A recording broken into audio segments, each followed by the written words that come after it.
மனமே ஆறு அந்த ஆண்டவன் கட்டளை ஆறு ஆறு மனமே ஆறு அந்த ஆண்டவன் கட்டளை ஆறு தேர்ந்து மனிதன் வாழும் வகைக்கு தெய்வத்தின் கட்டளை ஆறு தெய்வத்தின் கட்டளை ஆறு ஆறு மனமே ஆறு அந்த ஆண்டவன் கட்டளை ஆறு ஒன்றே சொல்வார் ஒன்றே செய்வார் உள்ளத்தில் உள்ளது அமைதி இன்பத்தில் துன்பம் துன்பத்தில் இன்பம் இறைவன் வகுத்த நியதி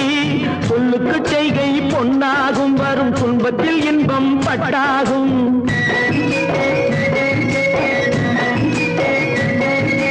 சொல்லுக்கு செய்கை பொன்னாகும் வரும் துன்பத்தில் இன்பம் பட்டாகும் இந்த இரண்டு கட்டளை அறிந்த மனதில் எல்லா நன்மையும் உண்டாகும்